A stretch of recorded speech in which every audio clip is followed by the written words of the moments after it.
My name's Imran. Today I'm going to talk to you about organising your gear when you're on the travel. Recently I went over to the Peak District and I had an accident with my camera. What basically happened was the way I'd organised my gear before I went was in such a way that if I had to put my gear back in the bag, I'd have to take the lens off the camera, put the caps back on, put the camera and the lens in the separate compartments every time I wanted to move from one place to another. Or the other option was to just hold it, move it around. Now I do have a camera strap on there, but that's simply because I like the straps. I don't always use them and I probably don't make the most of what they're there for. What I did on the day was not put the camera back in the bag because I didn't want to keep taking the lens on and off, and I had it in another bag. So before I get into more detail, I'll quickly show you what I did or how my setup was. So the bags that I tend to use are the ones by, let's get a bit comfy.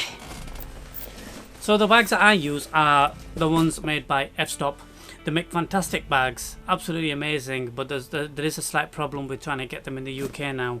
So you could probably try getting them from the USA or the Europe site. The one that I bought was the Lotus and it's the smallest in the Mountaineer range. I needed something small, but I'm not sure if this is a bit too small for me. It's a 32 litre compared to my Satori EXP, which is I believe 60, 70, but it's a lot bigger. The F-Stop bags, the insert I'm using in these bags, I have a few of them. I have the medium, which is this. Sorry, this is the large.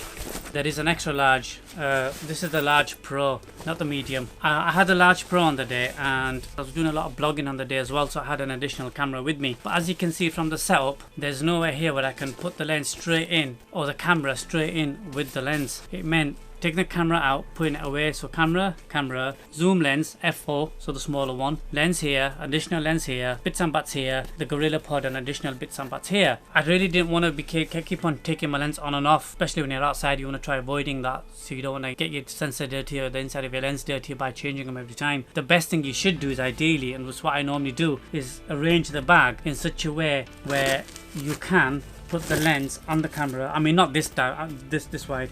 Put it on so the camera sits there with the lens on nicely, so then whenever you're on a location or whenever you want to pack up again, you just simply take it off, put it on. Most lenses that I use are similar in size, so I don't have to worry about how far it goes. It just means that it's a lot more flexible, a lot more easier and a lot more quicker and safer and effective for me to do my job. On this occasion I didn't, and it's cost me.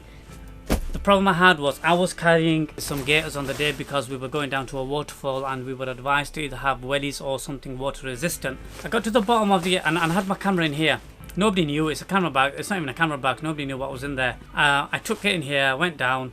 I put the bag next to another bag on a slope, camera's on top, their bag's there. When the person moved their bag, mine fell. Quickly checked the camera, it looked okay. Camera had the filter, the Nisi CPL on it as well. Checking the CPL, there is a crack on it, and what that's done is indented the actual CPL and caused it to bend on the inside, something that I can't actually see. The cog doesn't now turn, so the polarizer is not doesn't work. It's not effective if it doesn't turn. I can't get it to where I want to get it, so that was gone. The second damage that the knock that it took was, some viewers may find the following video disturbing. Viewer discretion is advised.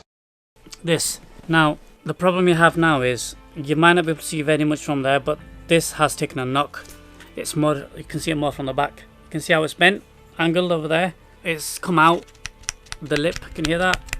Yeah, it should be smooth. It's taken a knock and it is quite bad. Again, I've shown you a nice close-up of that. The flash goes on there a bit of an angle, so it looks kind of funny, but everything works. The flash works as well now, so I'm happy about it.